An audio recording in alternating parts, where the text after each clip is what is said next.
بسم الله الرحمن الرحيم الحمد لله رب العالمين بارئ الخلائق أجمعين وبارئ الأنبياء والمرسلين الذي بعد فاجرا وقرب فشهد النجوى تبارك وتعالى ثم الصلاة والسلام والتحية والإكرام على خاتم النبيين وسيد المرسلين والشفيع المذنبين الرسول المؤيد والنبي الممجد المصطفى الأمجد أبي القاسم محمد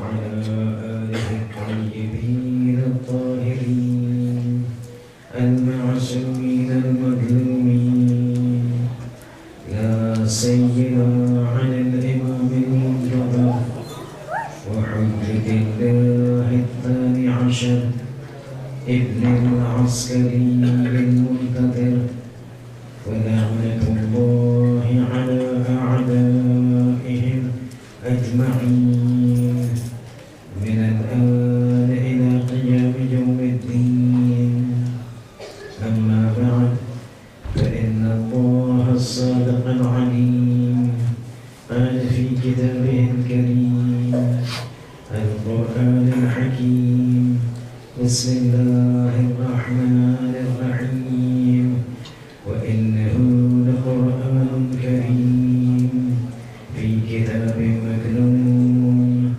لا يمسه إلا المطهرون صلى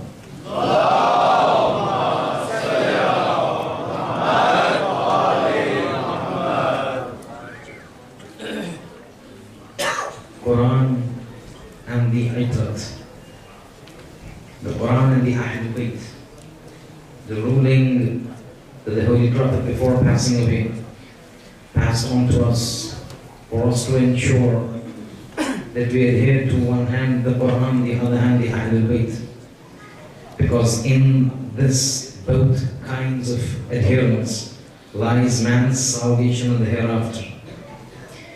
And while we are discussing this, today's first part of the lecture will be primarily for my young brothers, for them to understand a few things that becomes very essential for them to understand as they're growing up. But I've not come all the way from UK just to talk to them. It's as it is said, you talk to the windows, the door hears. So while I'm addressing them, it's always you also that is the primary focus. But there are a few things that we need to understand today. We start off on a very simple note, but then when we go deep down, you will realize what a lot of things remain to be understood between the Quran and the Ahlul Bayt, and both of them together. This is the third majlis. There are a lot of things to come. We talk about the Quran, we talk about the Ahlul Bayt, we talk about how the Quran incorporates the Ahlul Bayt, how the Ahlul Bayt incorporate the Quran. But this is just the start. See, when the Holy Prophet before going, when he mentioned the two things, إِنِّي تَارِكٌ فِيكُمُ الثَّقْلَيْنِ, I'm leaving behind you two weighty things. When a responsibility or an authority is handed over, there is also an accountability that will take place. So if somebody has given certain things to us to maintain and adhere and respect and uphold, it would not just be given to us that these are the things that are for your salvation and bus, and then you will not be held accountable. On the day of judgment, for the Ahlul Bayt, for the Quran, all of us are going to be held accountable. Says who? Says me? No. Says Surah Al-Furqan of the Holy Quran. Surah Al-Furqan, in mentioning a certain scenario of the Day of Judgment, identifies exactly what the Holy Prophet left to us in terms of the accountability. Before, when he says, I'm leaving behind you my Quran, I'm leaving behind you my Hifz. Make sure you follow both of them, make sure you adhere to both of them. But he did not say what would happen if we did not follow. Because if we did not follow, it was up to us. It was to our detriment, to our peril. But the Quran mentions one scenario with respect to the Quran. A complaint of the Quran, of the Holy Prophet, vis-a-vis the Quran on the Day of Judgment. Surah Al-Quran says, وَقَالَ الرَّسُولُ, and the Holy Prophet on the Day of Judgment will complain to Allah, إِنَّ قَوْمِي اتَّخَذُوا هَذَا الْقُرْآنَ مَحْجُورًا. Oh my Lord, I left this Quran with my ummah when I left this world. But today I'm complaining to you that my ummah had left my Quran unadhered to based on what I had said. In accordance to what I had said, they had not performed. They have left the Quran mahjura. Mahjura means forsaken. Mahjura means left aside. And you remember that last night's hadith of the 6th Imam, when he's mentioning how the Quran will be made to appear on the Day of Judgment. The last sentence becomes very important, because when the Quran is coming personified as a luminous, fragrant, handsome, beautiful young entity and passing by the plains of Qiyamah, and everybody from the Mu'mineen, from the Siddiqeen, from the Mursaleen, from the Anbiya, all want him to be associated with their group. He passes all of them and stands near the earth, near the Arsh of God. That was the time when Allah says, by my might and by my honor, وَعِزَّتِي وَجَلَالِي. Understand, whenever Allah wants to take an oath in something that is extremely important, He will use the word وَعِزَّتِي وَجَلَالِي, by my might and by my power. Same thing you heard in Hadith al-Qissa, وَعِزَّتِي وَجَلَالِي مَا خَلَقْتُ سَمَاءً مَبْنِيًّا وَلَا أَرْضًا مَبْحِيًّا. So whenever he wants to take a very important oath, he will start off with وَعِزَّتِي وَجَلَالِي. Over here he says the same thing. On the Day of Judgment, turning to the Quran, وَعِزَّتِي وَجَلَالِي, based upon my izzat, upon my honor, I swear, I'm taking an oath, whoever has forsaken you in this world, I will forsake you in the Akhirah. Whoever has taken care of you in this world, I will take care of you in the Akhirah. Now this is the point that we need to understand, that whenever the Holy Prophet has said, مَا إِن تَمَسَّكْتُمْ بِهِمَا, for as long as you remain in touch with them, you become mutamassik with them, you become murtabit with them, you become associated with them, you become adherent to them, you will not go astray. What does it mean to remain adherent to the Holy Quran? And now this is what we are going to say. We're going to start off very simply, but I will take you down to make you understand certain things at times. We consider them to be very trivial. We consider them to be commonplace. We consider them to be very ordinary, but they have immense and significant impact on our lives in this world and the hereafter. It's what I usually call familiarity breeds contempt. When you become familiar with certain things, then it automatically brings contempt. So if I were to tell you that, if I were to tell you based on the Rawat, the Surah Al-Hamd has the powers that if you were to recite upon a dead body, that dead body can come to life. You say, what are you talking, Sheikh? What are you talking? He just said Surah Al-Hamd so many times in a day. Nothing happens, the heart doesn't go miss a beat. But that's because we've been so used to this. You remember that incident of the student of Sayyid Murtada Alam al-Huda and the incident of Al-Hamd? All of us must have heard. Surah Sheikh Mufid's shagird and student, Sayyid Murtada Alam al-Huda. At his time, he was the undisputed marja of his time. He used to hold his classes, he used to hold his durus. At that point of time, the dars was early in the morning, say 6:30.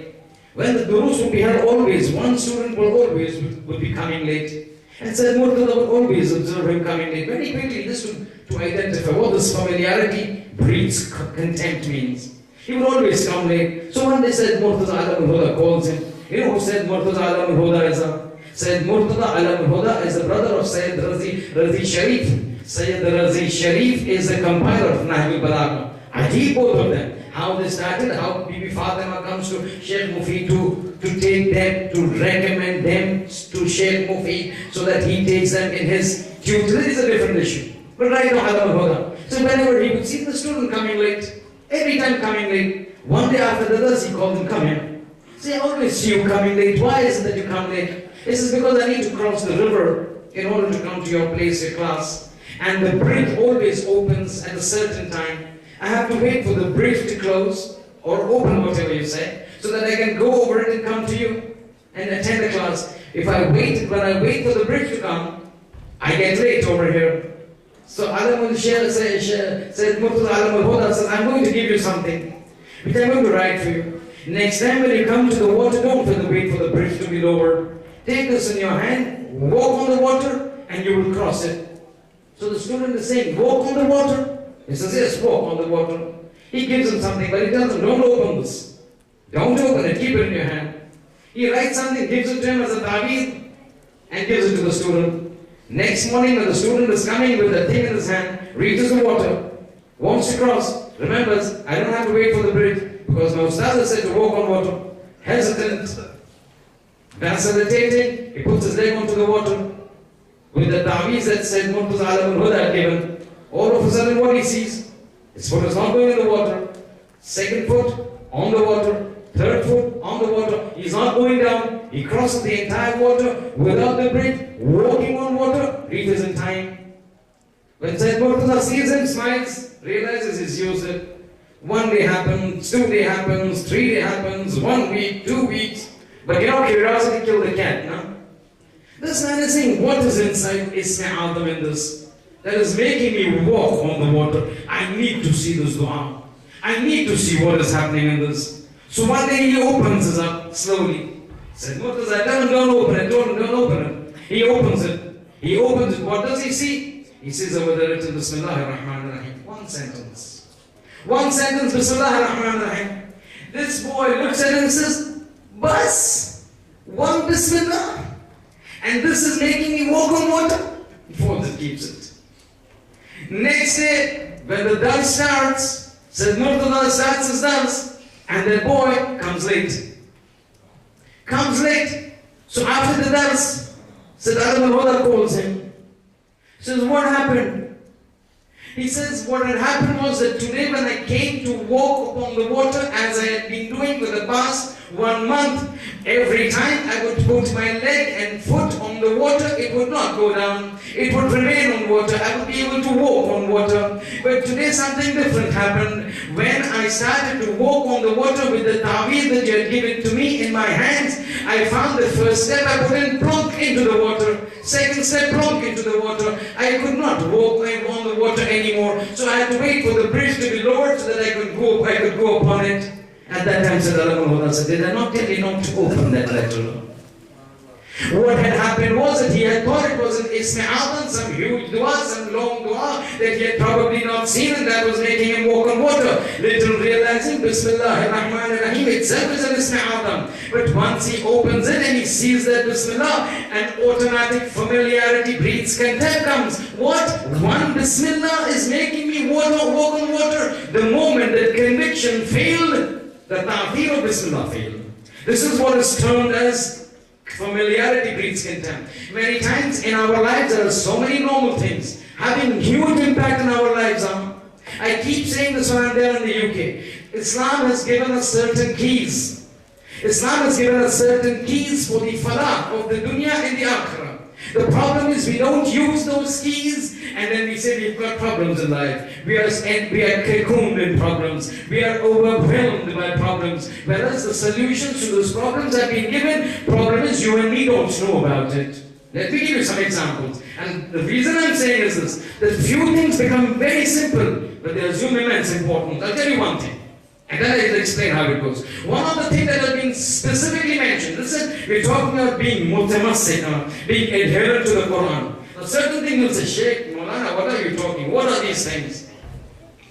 These are so simple, but I will give you examples how impactful they will be. One of the things that has been mentioned is that from the Ma'sumin, and these are ahadith I'm talking about. Ahadith is one of the things that makes a person become adherent to the Quran is having the Mus'haf in the house. Now you would say, what has this ever got to do with us? Every Muslim, every Shia, every Ali Muhammad fan or follower or muhib will have a Quran in the house. But do you know what this Quran does by having this copy in the house? And we're going to take it further, just to make you understand. This book of God that is there in the house is not just a book made up of words that is printed in a printing press. This has azamat, this has tahir. Just like, for example, you can see one book in the house, what difference does it make? How much impact does it make? I will give you examples of certain things that appear so simple, but they have so much significance in our life. Seventh Imam said, this is the hadith of the seventh Imam, Musa al-Kadhim alayhi salatu wasalam.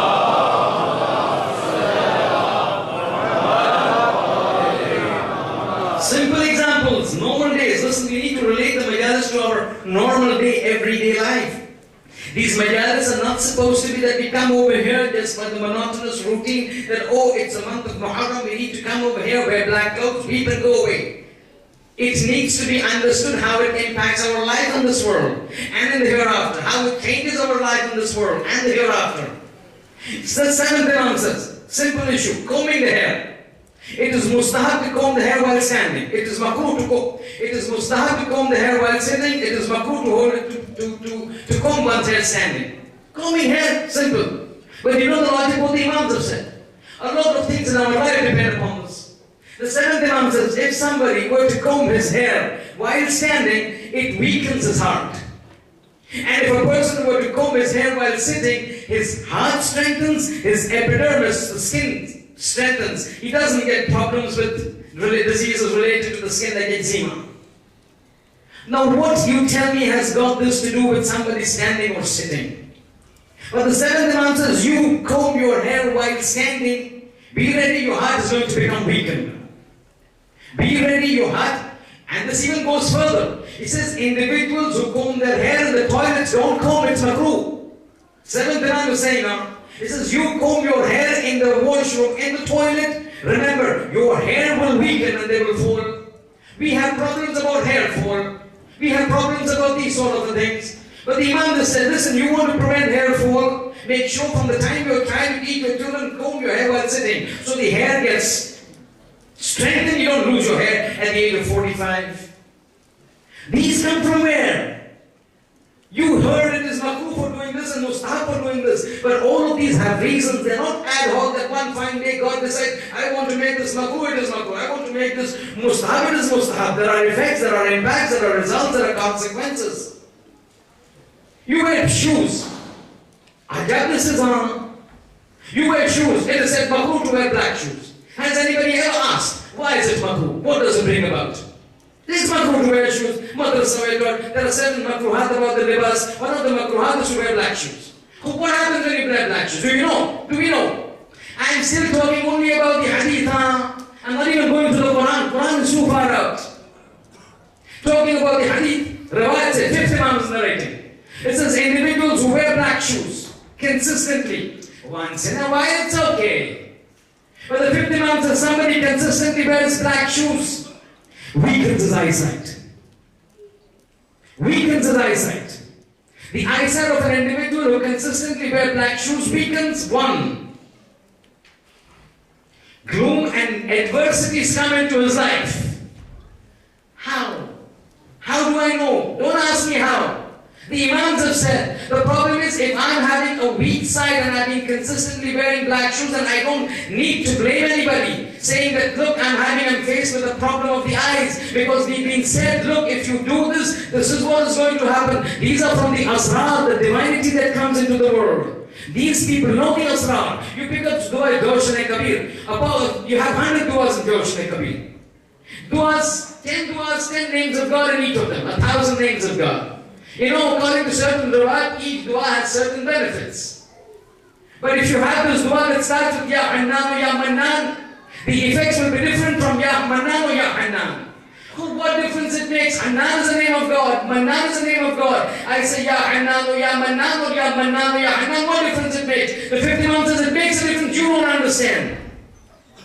There are things, there are secrets in the universe that have been graced not to us. And that is why we've been said, go to the Ahlul Bayt, learn from the Ahlul Bayt. Don't lose them, don't leave them. Understand from the Quran. And we will talk about the Quran. There are certain things we don't know. The Qur'an say, make sure you have the Mus'haf in your house. That's the Mus'haf. What to do afterwards will come. Understanding very basic. So the reason is that just by having Mus'haf, the fifth Imam is narrating, إِنَّهُ لَيُحِبُّنِي أَن يَكُونَ فِي الْبُيُوتِ مُصْحَفٌ لِيَطْرَدَ اللَّهُ بِهِ شَيَاطِينَ. Just by having the Mus'haf in the house, Allah will ensure that the shayateen move away from the house. You know what happens when shayateen come into the house? You know what happens when shayateen have effects into the house? Then there is no barakat in the house. Then there is no solace in the house. Then there is no fun and flooring in the house. There is discord, there is trouble, there are problems. And with shaitan, see, sometimes you want to talk something, but you know you have to mention something else. The shaitan, you know what? There are two instances in the Quran, two addresses of the Quran with respect to the shaitan. See, I might be going a little, but it needs to be confirmed. I will leave the major part of it probably in the Urdu section. See, in the Quran, Allah talks about shaitan, إِنَّهُ لَكُمْ عَدُوٌّ مُبِينٌ. Why I am telling you all this is, that sometimes you realize one Quran in the house turning away from the shaitan, turns away from the shaitan. What big deal? The big deal is this. Which will come in the Urdu section. Let me give you some time till I take it over there. In the Quran, Allah talks about shaitan, إِنَّهُ لَكُمْ عَدُوٌّ مُبِينٌ. He is your adu, he is your enemy. Mubin, a blatant, manifest, clear enemy. But when he's talking about the shaitan, he uses two terms. Ya ayyuhan nas. At times he says, Ya ayyuhan nas. At times he says, Ya bani Adam. He talks about everybody. Ya bani Adam, Allah, alam a'ad ilaykum, Allah ta'abudu shaitan. Surah Yasin. At times he says, Ya ayyuhan ladhina amanu. I want to tell you, what does shaitan got to do with nas? What has shaitan got to do with the kuffar? What? Why would you want to go to the kuffar? You and me know the criteria for going to paradise is iman. If somebody who doesn't have iman, what does shaitan have got to do with it? So why does Allah says, Ya bani Adam? His hope is with the mu'mineen. How? Listen to the end of the lecture. I don't want to interrupt over here. But here the Quran says, Ma'asumin say, have the Quran in the house because it will ward away the shaitan. What shaitan does wait for another 20 minutes. But this is what part of the setup is. Since you need to respect this book of God, all the other things will come. The recitation will come, you'll come into all those things. But he said the very basic ihtiram needs to be given to this book of God. It is not an ordinary book. It needs to be accorded an absolute defense that it deserves. You know that incident about that alim, na? See, as you sow, so shall you reap. This is the ruling of God, the rule of the thumb. As you sow, so shall you reap. Whatever you do, you get it in the akhirah. There was this talking about the basic things. Basic things lead to such high elevated statuses. This is this guy. We're not even going into the depths of the respects of the Quran. I'm just touching the surfaces before we go. You have a lot of lectures to discuss. Let me start so that these boys and girls, when they're listening, they know they need to be associated with this book. It is not a book to be left onto the mantelpiece, only to be picked up in the month of Ramadan. This is what we do. Honestly speaking, this is what we do. How many of us actually finish the whole Quran other than the month of Ramadan in the year? How many of us? Be very honest. We don't want to talk. Nobody wants to raise anybody's hands. You just need to retrospect, introspect, in hindsight. What is exactly happening? Are we really Hadith al-Thaqalain, the followers of Hadith al-Thaqalain? Are we really doing it? But listen. So this alim going on the road, look how as you sow, so shall you reap birds. This alim going on the road. As he's going on the road, he looks down. He sees a piece of paper with some Arabic writing. Piece of paper dirty, probably people have stamped upon it while they're going. He picks it up, he opens it, what does he see? He says, Bismillah ar-Rahman ar-Rahim. Ya Khuda. The name of God on the ground, people stamping upon it, he picks it up. Takes the corner of his abba, cleans it, puts it on his head. He's going out somewhere, he retraces the steps, goes to his house. Takes some little other, puts it on it, to fragrant it. He puts it into a nice little place in his house, and then he goes off to work. Allah's finished now. Yeah. As you sow, now see, so shall you reap. He goes, he comes back home at night with the family, normal, whoever remembers, gone, he's done something. He's given respect to the name of God, Allah's finished. He comes home at night, goes to sleep. Goes to sleep, in his dream, he sees Alam Mahshar. It's the day of judgment. Accounting, Hisab, Kitab, Nafsa, Nafsi, people clamoring, crying. يفر المرء عن أمه وأبيه وعن صاحبته وأخيه. People will run away from the father, from the mother, from the wife, from the brother. Everybody wanting salvation for himself. He sees he's being given instructions, go in that direction. So this alim now goes in that direction. As he's going, he's accompanied by angels. All of a sudden he's made to enter a gate. Gate opens, Wawila. Wawila means in a positive sense. gardens, lush gardens, trees, birds chirping, rivers flowing. How? Where is that mahshar? Where is this? Where is the clamor and the crying out over there? Where is this lush gardens, trees, beautiful? Keeps going, keeps going. He sees in front of him a huge palace. Everywhere you go, you term reality in terms of real estate, in terms of how many bedrooms. I don't know how many bedrooms. Massive mansion. The angel says, Taqaddam, because this is for you. This item says for me. But what have I deserved? What have I done to have deserved this? What deed have I done in the world that you're giving me? This massive mansion, the palace. Before the angels would answer, a voice comes, Abdi, oh my servant, listen. Oh my servant, listen, in the world, you respected my name in your house. In the Akhirat, it becomes incumbent on me to respect you in my house, paradise. This house is yours. See, Hal Jazal Ihsan illa al-Ihsan. If a good is done, good is returned. But when it is God with whom good is done, He returns according to His capacity. So when we talk about these things, these are not ordinary things. It says, keep the Quran in the house. But Quran in the house is just not for show. You need to read it. Reading also is an important aspect. We need to inculcate these in our children. But the problem with us lies is that when we don't follow, how do we expect our children to follow? Now you need to listen. This is the third majlis. Yeah, I have gauged the audience. Now I need to pass certain messages to you. Now we'll just keep hearing these issues, yeah? About the parking and about the children hurting the neighbor. I got this is on. This is unacceptable in Islam. We need to be careful about these things. Not only about our children, but about ourselves as well. You want me to tell you one incident? Quran and Ahlul Bayt, what they teach us? Quran teaches us, listen, you've got an important right towards your makhluqat. Because this is what I'm telling you.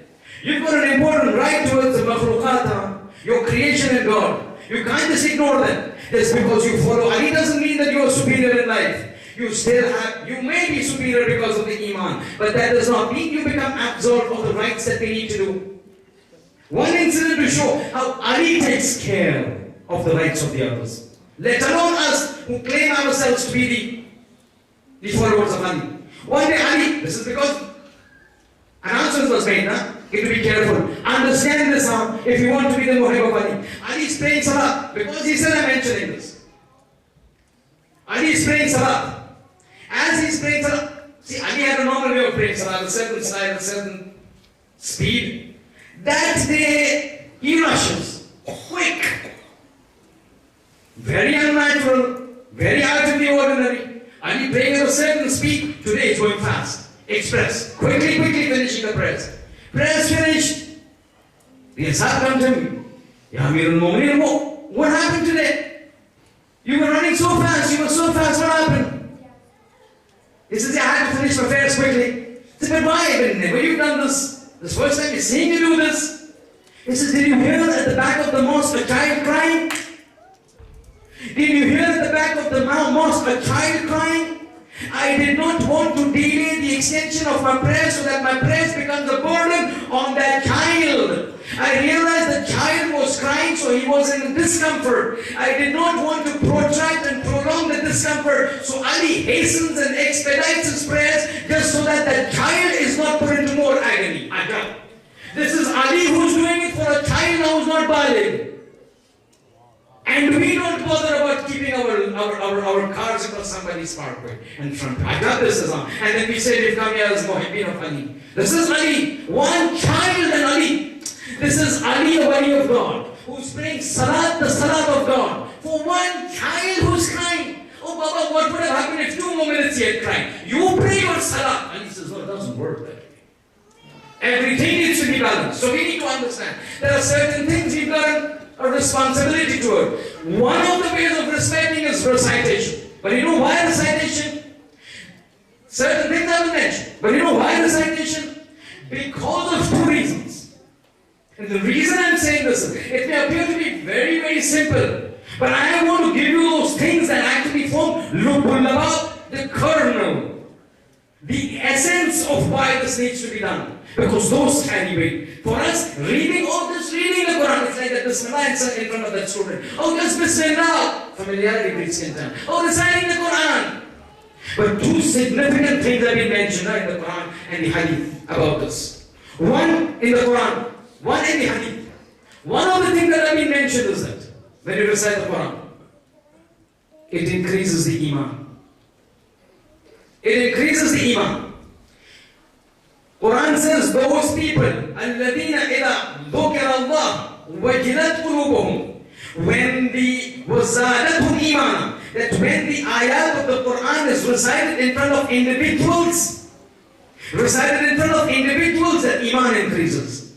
The problem with us is that when we recite, we just recite as and how we tend to recite, with no impact on us. When we say إِيَّاكَ نَعْبُدُ وَإِيَّاكَ نَسْتَعِينُ, to Thee do we worship, and to Thee do we seek help. That's not the case, huh?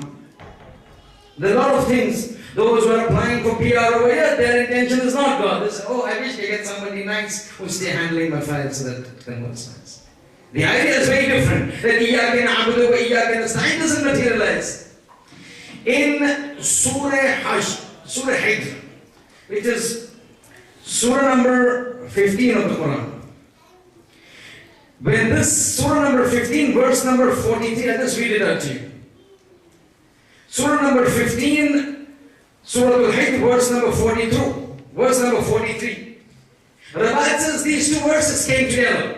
Verse number 43 and verse number 44. It says, وَإِنَّ جَهَنَّمَ لَمَّا. You're looking at the impact on when you're reciting. Not this luck of the sun. That you're reading, the mind is everywhere except in the words. It says, وَإِنَّ جَهَنَّمَ لَمَّوْعِدُهُمْ أَجْمَعِينَ. And the verse says, remember, he's talking about the companions of Shaitan. That's the reason I thought I should explain about the Shaitan.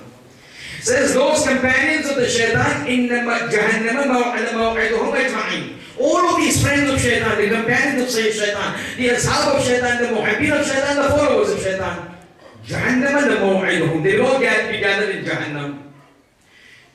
Look how the impact is to me, a person who's reciting, and to the Ahlul Bayt. This Quran and Ahlul Bayt, when they go together, this is what it means. It says all those individuals who are companions of the Shaitan in following them and not me, their place, final place will be Jahannam, ajma'in, all of them. Laha sab'atu abwabin. That Jahannam has 7 doors. لِكُلِّ بَابٍ مِّنْهُمْ جُزْءٌ مَقْسُومٌ. From every door, a certain group will be allocated. You need to enter Jahannam from this door. So I read it very simply, very clearly recited. No effect on me. The same verse when it was revealed, the Holy Prophet, when as soon as it came, he began to weep, and he began to weep, and he began to weep so much that the ashab who were near the Holy Prophet suddenly got confused, suddenly began to get worried. Maybe less something happens to the Holy Prophet with this sort of a weeping that he's going. So they say, let's take the Holy Prophet to Fatima. Fatima is one person who can calm the Holy Prophet down. So they took the Prophet to the house of Fatima. When they enter Fatima's house, from behind the curtain they say, this is the state of the Holy Prophet. He's been crying because of the revelation of 2 verses. So Fatima asked the Holy Prophet, what are these 2 verses that were revealed? What were these 2 verses that were revealed? Now this is the Holy Prophet is in the house of Ali and Fatima. The Holy Prophet recites these 2 verses. وَإِنَّ جَهَنَّمَ لَمَوْعِدُهُمْ أَجْمَعِينَ لَهَا سَبْعَةُ أَبْوَابٍ لِكُلِّ مِنْهَا جُزْءٌ مَقْسُومٌ. 7 doors, each of them is allocated a certain group who will be made to enter this door. Fatima, now this is Rawat, pick up Tafsir al-Nizam. Fatima begins to cry. Rawat says she cries so much that she falls down onto the ground, and as she is falling down, the one sentence she keeps uttering is Wa wayla liman dakhala al-Jahannam. Wa wayla, woe befall somebody who enters Jahannam. This is what happens when Quran is recited with meaning and understanding. It increases the Iman. We recite, we just pass through. There is no issue at all. But when they recite, it brings so much importance, so much belief, increase in the belief. This is what is expected from us. When we recite the Quran, this is what we need to say. We need to inculcate this into our children. Why? Why because of our children? Because of this. The reason is this. بچوں کے سلسلے میں خصوصاً تعلیم قرآن کے سلسلے میں جو روایت آئی ہے اور جو شدت کی تاکید آئی ہے. عجیب روایت بتاؤ, روایت پڑھو. کہتے ہیں من علم ولدہ القرآن. دیکھیے قرآن اپنے بچوں کو سکھانا ہے. ہم نہیں پڑھتے, پڑھنا چاہیے, بچوں کو بھی پڑھانا چاہیے. ہماری عمر گزر چکی, اب کتنا جینا ہے ہمیں, مگر ہمیں یہ کوشش کرنی ہے کہ بچوں کو تو ہم سکھا سکیں, بچوں کو پڑھا سکیں. ہماری ذمہ داری ہے. قیامت میں جو شکایت کریں گے, ہمیں اسکول بھیجا گیا, ہائی اسکول بھیجا گیا, یونیورسٹی بھیجا گیا, پی ایچ ڈی بنایا گیا, قرآن نہیں سکھایا گیا, قرآن نہیں پڑھ پاتے, نہیں سمجھ پاتے, عربی نہیں پڑھ پاتے, اگر پڑھ پاتے مخرج صحیح نہیں, مخرج صحیح نہیں پڑھ پاتے. یہ ایکسکیوز قیامت کے دن نہیں چلے گا, یہ کوئی ایکسکیوز نہیں چلے گی. روایت کے جملے, روایت کے جملے من علم ولدہ القرآن. دیکھیں کتنی کمپیرزن ہے اہل بیت اور قرآن میں. ایک مرتبہ آپ نے کیا کہا, جو زیارت حسین کے لیے جائے حج کا ثواب ہے نا, 1 حج 2 حج 10 حج 70 حج. یہ روایت سنیے, من علم ولدہ القرآن, جس نے اپنے بیٹوں کو, اپنے بچوں کو قرآن سکھایا, کمن حج البیت, جیسے کہ گویا اس نے خدا کی خانہ کعبہ کا حج انجام دیا. عجب ہے یہ بات. ایک طرف حسین کے لیے کہا, جس نے حسین کے پاس گئے, جو حسین کے پاس جاتا ہے حج کا ثواب, جو بچوں کو قرآن پڑھاتا ہے حج کا ثواب. انی تارک فیکم الثقلین, قرآن اور اطرت, قرآن اور اطرت, قرآن اور اطرت. مگر مسئلہ یہ ہے کہ یہ چیز ہمیں اسٹرائک ہوتی ہی نہیں, کہ ہم چیز جو ہے اتنا دنیا میں مادیات میں ملوث ہو گئے کہ بس مادیات کے علاوہ کچھ سوچتا نہیں. اب کسی کو بھی پوچھے, ہر کسی کو پوچھے, ہر کسی کو پوچھے, ہے افراد, نہیں کہتا ہوں نہیں, بیشتر تو اکثر بیشتر کی بات ہو رہی, فکر نہیں ہو رہی, بچے بڑے ہو رہے, اچھی اسکول ملے, اچھی یونیورسٹی ملے, اچھی جاب ملے, اچھی پوزیشن ملے, اچھی success, good, not bad, nobody is denying it. مگر یہ 40 50 60 سال کی زندگی ہے میرے بھائی, وہ آخرت کی زندگی ہے. If we love somebody, we need to take care for the آخرت, not for the دنیا. دنیا yes, but more so for the آخرت. اسی لیے کہا, اگر بچوں کو خود کے لیے نہیں, بچوں کے لیے نہیں, خود کے لیے تو کر سکتے ہیں نا, سیلفش بن سکتے ہیں. واقعہ سنیے کس طرح قرآن انسان کو قبر میں نجات دیتا. قرآن بچوں کو تعلیم, نجات. ایک مرتبہ رسول خدا اپنے قافلے کو لے کر ایک گاؤں سے دوسرے گاؤں کی طرف کر رہے, مسافرت میں گزرا ہوا ایک قبرستان سے گزر رہے تھے.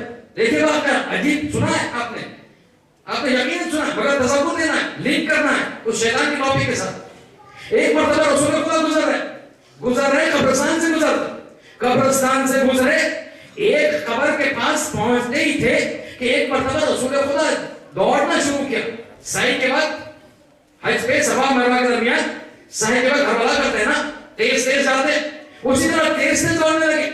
دس is not not natural, normal نہیں ہے. رسول خدا دوڑنے لگے, ساتھ میں دوڑنے لگے.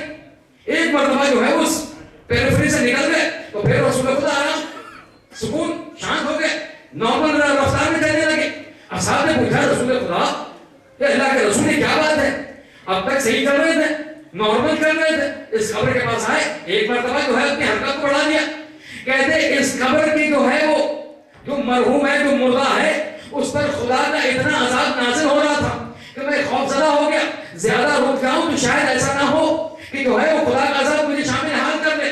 تو اسی لیے چاہ رہا تھا کہ جتنا دور نکل جاؤں. ٹھیک ہے, بات سنی, بات ساتھ میں سنا. ایک مرتبہ چلنے لگے, بس 2-3 دن کے بعد پھر سے گزرا ہوا اسی قبرستان سے. اب رسول خدا اسی قبرستان سے گزر رہے.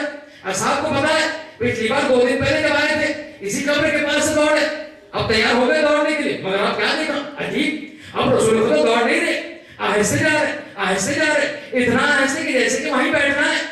مطلب اس جگہ کو جو ہے وہ بہت دھیرے سے, بہت طویل مدت سے گزارا. اب پاس ہو گئے, حیران پریشان. رسول اللہ جاتے وقت کسی قبر کے پاس اتنی تیز, آتے وقت کسی قبر کے پاس اتنے آہستہ. مسئلہ کیا ہے, کہتے اب اس قبر پر اتنے خدا کی اتنی رحمت نازل ہو رہی ہے کہ میں چاہ رہا ہوں کہ شاید یہ رحمت میرے شامل حال ہو جائے. اب حیران و پریشان اصحاب رسول, رسول اللہ دیکھیے 1-2 دن پہلے اتنا عذاب, رسول خدا دوڑتے جا رہے تھے, خوف ایسا نہ ہو کہ عذاب مجھے شامل حال کر لے. 2 دن کے بعد اتنی رحمت کہ رسول خدا آہستہ کر رہے, شاید میرے یہ رحمت میرے شامل حال ہو جائے. مسئلہ یہ صرف 2 دن کا مقصد, 2 دن کا جو ہے وقت گزرا, 2 دن میں یہ مردہ ایسے کون سی نیکی کر گیا کہ جس کے وجہ سے اتنا شدید عذاب اتنی شدید رحمت میں تبدیل ہو گیا. یا رسول خدا 2 دن میں اس نے کیا کر دیا؟ یہ تو مرا ہوا ہے، نہ کچھ کر سکتا ہے، نہ استغفار کر سکتا ہے، استغفار قبول نہیں، نام اعمال کی کتاب بند. ایسا کون سا کام کر دیا کہ 2 دن میں اتنی حالت اس کی تبدیل ہو گئی؟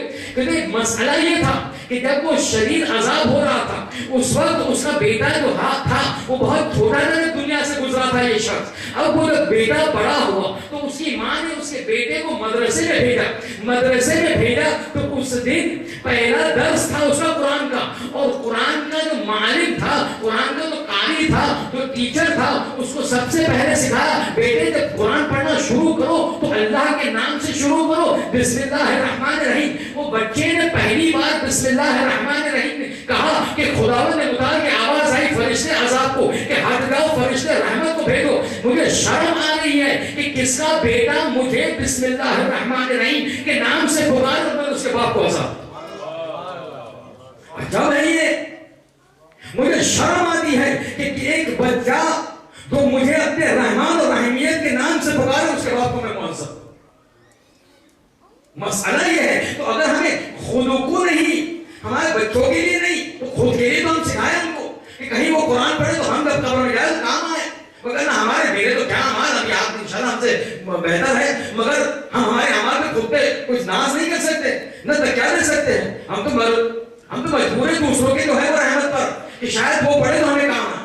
مگر یہی چیز ہے کہ کچھ چیز ہم سمجھ نہیں پاتے، کچھ چیز ہم بہت لائٹلی لے لیتے. وجہ یہ ہے کہ ہم سوچتے نہیں، ٹائم نہیں. آج کل کا وقت اتنا فاسٹ ہو گیا کہ سویرے اٹھو رات کب ہو جائے، سویرے کب ہوتی ہے رات کب ہوتی پتہ ہی نہیں چلتا.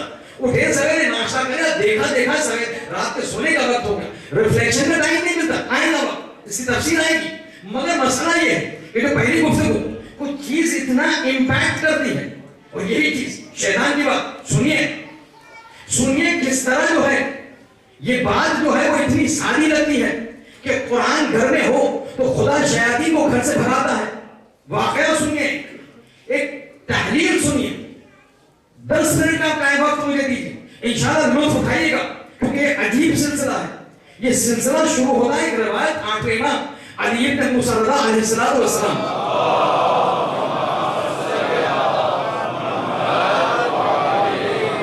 عجیب روایت اور یہ غدیر سے متعلق ہے.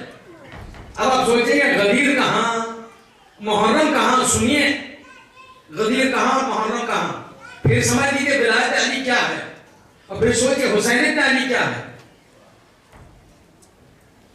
8ویں امام کی ایک روایت غدیر سے متعلق اپنے ایک صحابی سے کہتے، ابو اسد ہروی سے کہتے یا ابو اسد، یہ غدیر میں جو واقعہ ہوا نا، خلافت علی، امامت علی، ولایت علی، اس کی مثال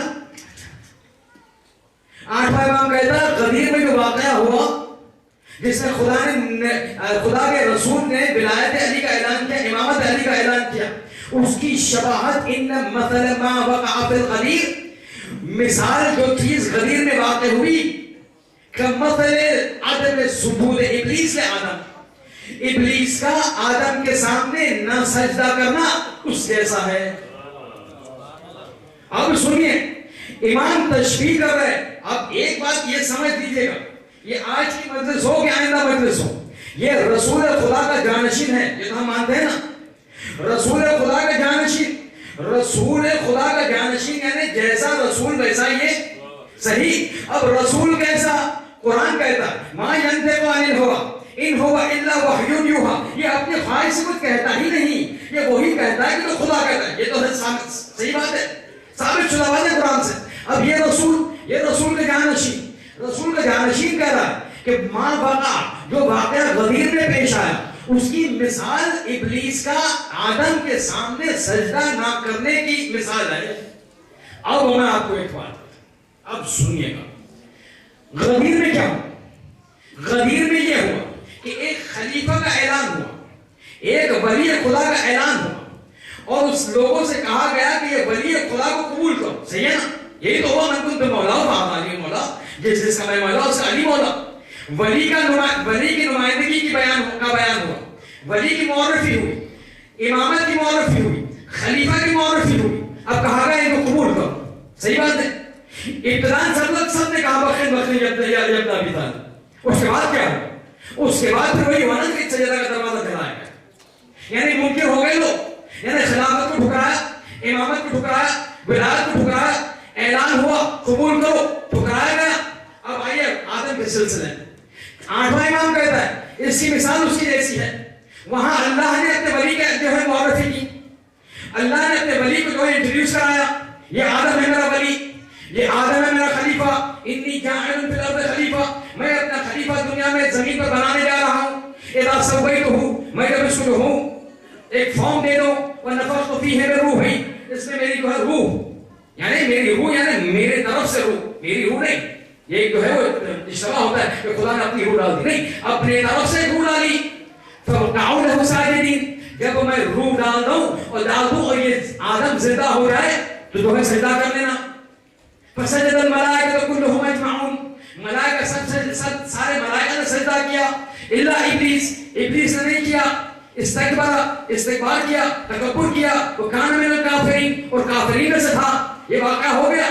اب سنیے، عام طور پر مسئلہ یہ ہے، دیکھیے ابھی دقیق جا رہا ہوں میں، یہ شیخ صدوق اپنی کتاب الامانی میں لکھتے روایت کہ جو حقیقی عام طور پر ہمیں سکھایا گیا ایک سپرفیشل ریزن یہ ہے کہ جو ہے وہ ابلیس منکر ہو گیا، کہتا میں اس ولی کو نہیں مانتا، یہ خلیفہ کو نہیں مانتا، اس کے سامنے میں سجدہ نہیں کر سکتا. تو جو خدا غضب میں آ گیا، فخرج منہا فإنک رجیم، اس جنت سے تو نکل جا کیونکہ تو رجیم ہے، تو بوائکاٹڈ ہے، تو ایگزائل ہو گیا، تو جو گرا وطن ہو گیا، گرا بہش ہو گیا، نکل جا یہاں سے. اب جو ہے ایک مرتبہ وہ ایک جملہ کہتا ہے، وہ حدیث شیخ صدوق کے بھی آ رہا ہوں. یہ جب اسے کہا گیا ابلیس سے کہ ابلیس اب تم جنت سے نکل جاؤ، فإنک رجیم، تم رجیم ہو چکے، تم شیطان الرجیم ہو گئے، نکل جاؤ. تو خدا کے طرف پلٹ کر ایک جملہ کہتا ہے، عزت کا، دیکھیں وہ عزت کا پھر سے کہتا ہے تو بھی ہمیشہ تیری عزت کی قسم کھاتا ہے، میں بھی تیری عزت کی قسم کھاؤں گا. یہ قرآن ہے نا، یہ عزت کا، تیری قسم کھاتا ہوں میں، ہر امپورٹنٹ چیز میں تو اپنی قسم کھاتا ہے، عزت کی قسم کھاتا ہے. آج میں کچھ ایسی چیز اعلان کرنے والا ہوں کہ میں بھی تیری عزت کی قسم کھاؤں گا. فبعزتک، تیری عزت کی قسم، لأقعدن صراطک المستقیم، میں تیرے صراط مستقیم پر کھڑا رہوں گا.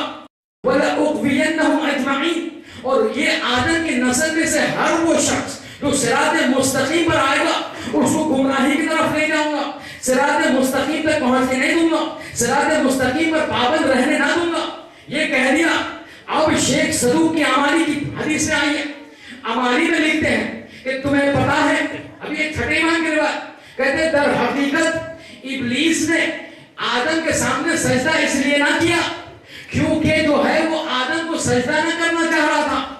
سب سے پہلی بات خدا نے تو اس نے کہا ملائکہ سے کہ آدم کے سامنے سجدہ کرو، بذات خود آدم کی اہمیت اتنی نہ تھی. سن لیجیے گا برابر، غلط فہمی نہ پڑیے گا، ڈونٹ مس کوٹ می. خدا کے نزدیک روایت ہے آدم بذات خود آدم اتنی اہمیت نہ تھی کہ خدا جو ہے سب ملائکہ سے کہتے اس آدم کو سجدہ کرو. مگر آدم میں کچھ خصوصیت ایسی تھی کہ جس کی وجہ سے آدم کا مرتبہ اتنا بلند ہو گیا کہ خدا نے کہا ملائکہ کو اس بلند مرتبے کی وجہ سے سجدہ کرو. پھر روایت میں جب راوی پوچھتا ہے کہ یہ کون سا مرتبہ تھا، بولتے ہیں یہ وہ مرتبہ تھا جو آدم کو ملا کیونکہ آدم کی نسل سے کچھ 14 ایسے تن آنے والے تھے جس کی وجہ سے آدم کی ایسی حیثیت ہوئی اور مرتبہ ملا کہ پھر خدا نے کہا اس 14 تن جو نکلنے والے ہیں صلب آدم سے، اس کی وجہ سے آدم کا مقام اتنا بلند ہو گیا کہ اب ملائکہ تم سجدہ کرو. یعنی آدم کی اہمیت 14 معصوم کے صدقے میں تھی. اب یہ تو آپ سن چکے. اب جب روایت کہتی ہے، دیکھیے روایت میں جو ابلیس کیا کہتا ہے خدا سے کہ تو نے مجھے اس بارگاہ سے نکال دیا، انی لأغوینہم اجمعین، میں ان سب کو گمراہ کروں گا، لیکن کدھر ہوں گا میں؟ لأقعدن علی صراطک المستقیم، میں تیرے صراط مستقیم پر بیٹھوں گا اور پھر جو ہے ان کو سب کو گمراہ کروں گا. میں صراط مستقیم پر ہوں گا, میں صراط مستقیم تک تیرے بندوں کو پہنچنے نہ دوں گا.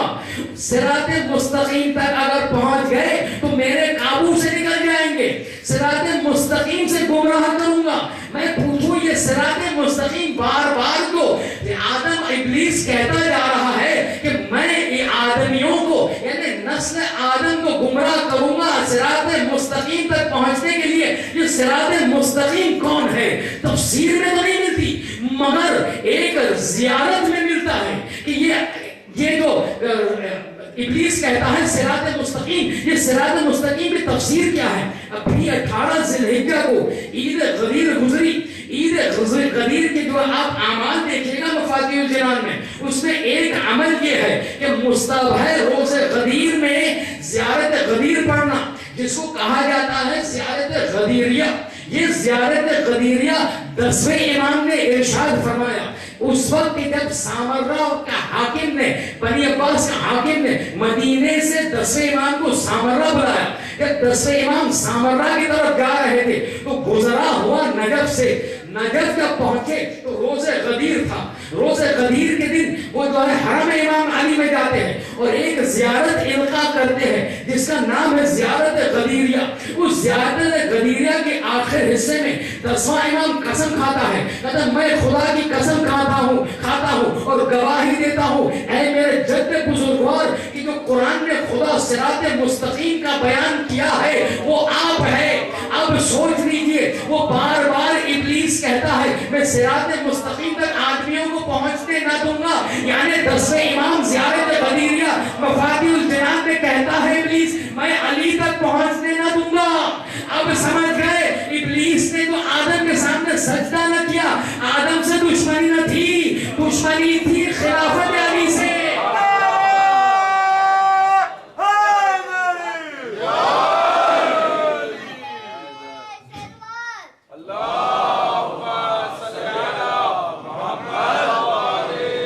دشمنی تھی علی سے. اسی لیے 8واں امام کہتا ہوا نظر آیا غدیر میں شباہت ہے سجدہ نہ کرنے کی. غدیر میں منکر امامت اور خلافت علی ہوا. سجدہ آدم میں نہ کرنے پر بھی خلافت علی کی انکار کا انکار ہوا. لیکن 8واں امام کی شباہت یہ جانشین رسول ہے. رسول کا جانشین وہی کہتا ہے جو خدا کہتا ہے. یعنی آپ سمجھ چکے وہ آدم کے سامنے سجدہ نہ کرنا شیطان اور ابلیس کا منکر خلافت علی تھی. اسی لیے کہتا ہے بار بار میں صراط مستقیم پر رہوں گا, میں صراط مستقیم تک پہنچنے نہ دوں گا. کیونکہ ایک مرتبہ کسی کا ہاتھ علی کے دامن میں آ گیا تو مجال پھر کی ابلیس کی اسے گمراہ کر سکے. مگر مسئلہ یہ ہے کہ کیا ہم اپنا ہاتھ علی کے ہاتھ میں دیتے ہیں کہ نہیں؟ علی کا کہتا ہے, علی کہتے ہیں. اگر تو اب یہ مسئلہ یہی ختم ہوتا ہے, لیکن مسائل کی منزل آ گئی. اب جو ہے میں آپ کو بتا رہا ہوں یہ چھوٹی چھوٹی چیز آپ کو لگتی ہے چھوٹی ہے, کیونکہ آپ اور ہم جو ہے وہ ایک جملہ دیکھ کے ارے مولانا نے کہا قرآن کی تلاوت کرو, ارے اتنی کون سی بڑی چیز ہے. یہاں مسئلہ یہ ہے کہ یہاں شیطان کہتا ہے ہر وہ شخص کہ جس کا ہاتھ علی کے ہاتھ میں چلا گیا وہ میرے ہاتھ سے باہر ہو گیا. کیونکہ قرآن میں لکھا ہے الا عبادت منہم المخلصین, تیرے مخلصین عبادت تیرے بندگان کو جو ہے میں گمراہ نہ کر سکوں گا. ایک مرتبہ تو علی کے دامن میں آ گیا تو پھر گمراہ نہیں ہو سکتا. مگر علی کے دامن میں آئے کیسے؟ اس وقت آئے نا کہ علی کے فرامین کو انسان سمجھ سکے کہ علی کہے تم میرے شیعہ تم کہتے ہو, that is irrelevant. اس کا کوئی معنی ہی نہیں رکھتا کہ میں مولانا کہتا ہوں میں شیعہ علی ہوں. مسئلہ تب واقع ہوتا ہے کہ علی کہے کہ مولانا تو میرا شیعہ ہے.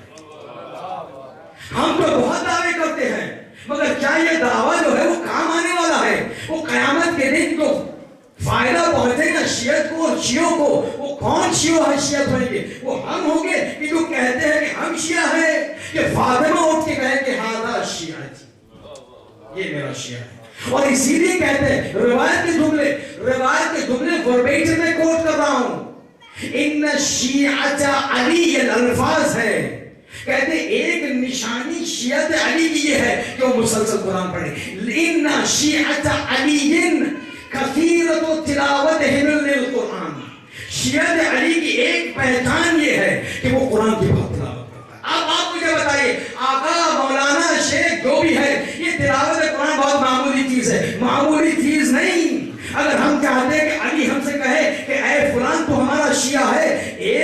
ایک نشانی یہ ہے کہ ہم جو ہے تلاوت قرآن کے، کیونکہ خود معصوم نے کہا ہمارے شیعہ اگر جو بننا ہے تو تلاوت قرآن کرو. ہم تو نہیں کرتے، بچوں کو تو سکھائے، بچوں کو تو سکھائے تاکہ وہ کامیاب ہو سکے، ہم کامیاب ہو سکے. اسی کی کامیابی ہے.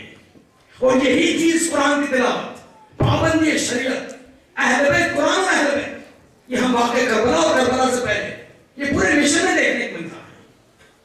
دیکھیں کربلا میں جو ہوا سو ہوا، لیکن اسی جھلک جو ہے وہ کچھ دن پہلے جو ہے کوفہ میں نظر آتی. خطوط آنا شروع ہوئے، اے امام وقت، اے امام حسین، اے ابن ابی طالب، کوفہ میں آئی، آمادی ہے، سب چیز فراہم ہے، آگے میں حکومت کو اختیار کر لی تھی. یزید کے مقابلے میں ہم کھڑے ہو جائیں. ایک مرتبہ حسین ابن اپنے سفیر کو بھیجتے مسلم ابن علی، انی باعث الیک وابن عمی وثقتی من اہل بیت مسلم ابن علی، میرے بھائی کو بھیج رہا ہوں مورد اطمینان من، میرے مورد اطمینان بندہ ہے، اس کو میں بھیج رہا ہوں. ایک مرتبہ مسلم پہنچتے. یہ مسلم کا جو ہے وہ کردار ایک عجیب کردار ہے. یہ مسلم کی شخصیت تو کوئی چھوٹی شخصیت نہ سمجھیے. یہ اتنا افسوس ہوتا ہے کہ لوگ کربلا جاتے ہیں، کوفہ جاتے ہیں، اور پھر جو ہے وہ اتنی سرسری مسلم کی زیارت کر کے نکل آتے ہیں. یہ مسلم کا عجیب مرتبہ ہے، عجیب مرتبہ ہے مسلم کا. روایت میں ملتا ہے مسلم کا مقام خدا کے نزدیک اتنا بلند ہے، اتنا بلند ہے کہ کہا جاتا ہے کہ اگر کوئی خاتون جو ہے وہ پیٹ میں بچہ رہتا نہ ہو، بار بار مسکیریج ہو جاتا ہو، بار بار گر جاتا ہو، ٹھہرتا نہ ہو، تو روایت ہے کہ اگر تو یہ خاتون چاہتی ہو کہ بچہ سالم رہے تو نیت کرے، نظر کرے، اگر یہ بچہ پھسل نکلے گا تو اس کا نام میں مسلم رکھوں. خدا روایت کے جملے خدا بے احترام مسلم اس جنین، اس بچے کو سالم رکھتا ہے. یہ مسلم ابن عقیل ہے، صاحب کرامات، ولی خدا، مگر ہم نہیں سمجھتے ان کی ویلیو، ان کی عظمت ہے. یہ مسلم جب جاتے ہیں، عجیب شخصیت، عجیب کیفیت. ایک مرتبہ ہزاروں کی تعداد میں، 18 20 30 40 جو بھی ہو، مگر ہزاروں کی تعداد میں جو ہے وہ بیعت ہوتی. مگر پھر وہ جو ہے وہ ابن زیاد کا فرمان آتا ہے مغرب اور عشاء کے درمیان کہ جو ہر وہ شخص کے مسلم کے ساتھ رہا، اس کی جان، اس کی مال، اس کی ناموس، اس کا پیسہ، اس کی عزت، اس کی آبرو مباح ہے میرے لیے. ہر وہ شخص کے جو مسلم کے ساتھ رہا، اس کی جان، مال، عزت، آبرو، ناموس سب میرے لیے مباح. پھر نہ کہنا کہ ابن زیاد کچھ کر چکا، بس یہ اعلان ہونا تھا کہ ایک مرتبہ مسلم جب پیچھے مڑ کر دیکھتے تو کیا دیکھا؟ پوری مسجد خالی، پوری مسجد خالی ہو چکی. ایک مرتبہ کوئی پناہ دینے والا نہ تھا، لاوارثوں کی طرح جو ہے کوفے کی گلیوں میں پھرتا رہا. یہ فرزند وارث کائنات اب جیسے لاوارث ہو، کوئی پناہ دینے والا نہ رہا. مسلم جو ہے وہ رات کو کوفے کی گلیوں سے جو ہے پھرتے رہے. ایک مرتبہ تھک گئے تو ایک جو ہے وہ گھر کے کنارے آ کر بیٹھ گئے. آپ جانتے واقع بس ایک پہلو تک لے جانا ہے، بس منظر کشی ہے، باقی تو جو ہے وہ احساسات ہے اور محبت ہے اور گریہ ہے. ایک مرتبہ مسلم جو ہے وہ چوکھٹ پہ دروازے پر بیٹھتے ہیں، طوا تھا نا اس کا نام، مومنہ کا، اپنے بیٹے کا انتظار کر رہی تھی. ایک مرتبہ دروازہ کھولا، دیکھا ایک نوجوان بیٹھا ہے. کہتا ہے نوجوان یہ رات کے وقت اتنی تاریکی میں اتنی دیر وقت کیا کر رہا ہے؟ مسلم نے جواب نہ دیا. ایک مرتبہ طوا نے کہا کہ تو گھر نہیں آنا، اپنے گھر چلا جا. ایک مرتبہ جو ہے مسلم تقاضا کرتے پانی کے، تو طوا پانی لے آتی ہے، مسلم پانی پیتے. ایک مرتبہ جو ہے وہ ظرف دوبارہ دے دیتے اور طوا چلی گئی گھر کے اندر. کچھ دیر بعد جب دروازہ کھولا دیکھا پھر سے جو ہے یہ شخص بیٹھا ہے. کہتا ہے اے شخص تجھے گھر جانا نہیں، یہ حالات صحیح نہیں، گھر چلا جا. ایک مرتبہ مسلم کہتا ہے اے ضعیفہ، جس کا کوئی گھر ہی نہ ہو تو کہاں جائے؟ تو کہتے ہیں تو پھر آیا کیسے؟ تو مسلم کہتا ہے انا مسافر، میں مسافر ہوں. بس یہ سننا تھا کہ کوئی گھر نہیں ہے، یہ سننا تھا کہ مسافر. ایک مرتبہ طوا پوچھتی ہے کہ تو مسلم ابن عقیل تو نہیں؟ ایک مرتبہ مسلم سر کو جھکاتے کہتا ہے مسلم ابن عقیل. ارے طوا نے ہاتھوں کو جوڑا، ارے میرے آقا کے سفیر، آؤ گھر میں آؤ. یہ کہاں بیٹھے؟ ایک مرتبہ گھر میں لے گئے، اندھوری کمرے میں بٹھایا، کھانے کے لیے مہیا کیا. مگر رات بھر جو ہے وہ اب جو ہے وہ فاسٹ فارورڈ کرتا جا رہا ہوں، مسائل کی طرف جو ہے بڑھنا ہے. ایک مرتبہ جو ہے وہ رات بھر مسلم جو ہے رات بھر مسلم جو ہے عبادت میں مصروف رہے کہ ایک مرتبہ سویرے جو ہے ابن زیاد کے افراد کو پتا چل گیا کہ جو ہے وہ مسلم یہاں چھپے ہوئے ہیں۔ ابن زیاد ایک لشکر کو بھیجتا ہے، اشعث کے نام سے کمانڈر ہے، اشعث کمانڈر کے زیر ایک فوج بھیجتا ہے، ایک مرتبہ تمام گھر کو گھیرے میں لے لیتے۔ اب مسلم جب ایسے دیکھا کہ جو ہے وہ گھیرے میں لے چکے تو ایک مرتبہ جو ہے وہ باہر آنا چاہا کہ ایک مرتبہ طوع نے کہا کہ شہزادے باہر نہ جاؤ، گھر سے جو ہے وہ جنگ کرو، تمہاری سلامتی اس نے ایک جملہ مسلم کہتے ہیں، ارے جگر پھٹ جاتا ہے، کہتا ہے مجھے باہر جا کر جنگ کرنے دو، کیونکہ مجھے نانجیب گھر میں آ جائے گا تو تیرا حجاب ٹوٹ جائے گا۔ ارے میں کہوں گا ایک بوڑھی صحیفہ کا حجاب کا اتنا خیال، ارے مسلم ذرا کوفہ میں آؤ، ارے یہ شہزادی زینب ہے، یہ نامحرموں کی نگاہ ہے، یہ بی مکنا چادر سر ہے۔ ایک مرتبہ مسلم جو ہے باہر نکلتے ہیں، جنگ کرتے ہیں، عجیب جنگ تھی مگر کوئی جو ہے مسلم پر قابو کرنا پایا، مسلم پر کوئی قابو کرنا پایا۔ ایک مرتبہ اشعث جو ہے وہ ابن زیاد سے کہتا ہے کہ اور لشکر بھیجو۔ ابن زیاد پریشان ہو جاتا ہے، کہتا اشعث ایک آدمی کو پکڑنا ہے، 2 لشکر، یہ تو شرمندگی کی بات ہے۔ ایک مرتبہ جو ہے وہ اشعث لکھتا ہے ابن زیاد کو، تو کیا سمجھتا ہے، تو کیا مجھے فروشگاہ میں جو بیچنے والا ہے سبزی اس کو پکڑنے کے لیے بھیجا ہے؟ جملے ہیں، ارے یہ ہاشمی شیر ہے، علی کا خون ہے، حیدر کرار کی صفت ہے کہ ایک لشکر سے نہیں قابو میں آنے والا، دوسرا لشکر آیا پھر بھی مسلم قابو میں نہ آئے۔ ایک مرتبہ ایک ہیلے سے ایک قتل کا ایک جو ہے وہ مارے کا جگہ جو ہے وہ قتل کا تو بعد میں بنی، لیکن جہاں جنگ ہو رہی تھی اس سے دور جو ہے ایک گڈھا کھودا گیا، اس کو جو ہے وہ کور کیا گیا اور جنگ اس طرف لے جایا گیا۔ ایک مرتبہ مسلم اس گڈھے میں گرتے ہیں اور پھر رواج کے ایک جملے، ایک مرتبہ تمام اشیاء جو ہے وہ گھیر لیتے ہیں، وہ لبے گڈھے پر جمع ہو جاتے ہیں اور ایک مرتبہ جس کو کہا جاتا ہے قتل صبر کرنا شروع کیا۔ یہ قتل صبر ایک لفظ ہے جو سب سے پہلی بار امام سجاد نے استعمال کیا مدینے میں۔ کسی نے راوی نے آ کے پوچھا آقا وہ آخری لمحہ کیسا تھا امام حسین کا؟ تو ایک مرتبہ سجاد رونے لگے، روتے روتے کہا ارے میرے بابا کو قتل صبر سے مارا گیا۔ راوی پوچھتا مگر آقا یہ قتل صبر کیا ہے؟ کہتے سنو، جب کوئی شکاری اپنے شکار کو پکڑنے جاتا ہے نا تو شکاری کے ساتھ کچھ افراد ہوتے ہیں، جب کوئی شکار کو معین کرتا ہے تو پھر شکاری اور اس کے آدمی اس شکار کو گھیر لیتے ہیں اور پھر اس کے بعد ہر شخص کے ہاتھ میں ہر جو چیز ہوتی ہے اس شکار کو مارنا شروع کرتے ہیں۔ ارے اسے کہتے ہیں قتل صبر۔ ارے واہ حسین میرا بابا قتل صبر سے مارا گیا، مگر مسلم ابن عقیل ایک مرتبہ دستگیر ہوتے ہیں، دندان جو ہے شکستہ ہو جاتا ہے، اوپر کی لب جو ہے پارے ہو جاتی ہے، پارا ہو جاتی ہے، خون جو ہے وہ جاری ہے۔ ایک مرتبہ وہ مسلم کو لے جایا گیا، ابن زیاد کے سامنے کھڑا رکھا گیا، مگر ہاشمی شیر سینہ تانے کھڑا ہے، سلام نہیں کرتا۔ ابن زیاد کو غصہ آتا ہے، کہتے لے جاؤ اسے اوپر دارالمارا اور گردن اڑا دو۔ ایک مرتبہ مسلم کو اوپر لے جایا گیا، اب نیچے لوگ جمع ہیں، کچھ باتیں ہو رہی، کوئی کہتا ہے اب مسلم کو زندان میں رکھیں گے، کوئی کہتا ہے مسلم کو رہا کریں گے، کوئی کہتا ہے مسلم کو جو ہے مارا ڈالا جائے گا۔ مگر ایک مرتبہ جیسے گفتگو ہو رہی تھی، ایک مرتبہ لوگوں نے 2 آواز سنی، سب سے پہلے مسلم کے سلام کی آواز۔ ایک مرتبہ مسلم جو ہے راہ کوفہ کی طرف مڑتے ہیں اور سلام کرتے ہیں، السلام علیکم یا ابا عبداللہ، السلام علیکم یا ابن رسول اللہ۔ اس مقام پر، اس موقع پر حسین اپنے خیمے کو لگائے ہوئے ایک جگہ پر بیٹھے تھے، خیمے میں بیٹھے تھے۔ ایک مرتبہ پریشانی کے آثار چہرے پر نمودار ہوئے، آنکھوں سے آنسو جاری۔ ایک مرتبہ کرسی سے اٹھتے ہیں، خیمے کے باہر جاتے ہیں، کوفے کا رخ کرتے ہیں، وعلیکم السلام یا مسلم ابن عقیل، ارے میرا بھی سلام قبول کرو۔ مگر یہ ایک آواز لوگوں نے سنی، دوسری آواز ایک مہیب آواز سنی، ایک دیکھا لوگوں نے ایک بے سر کا لاشا دارالمارا کے چھت سے زمین پر پھینکا گیا۔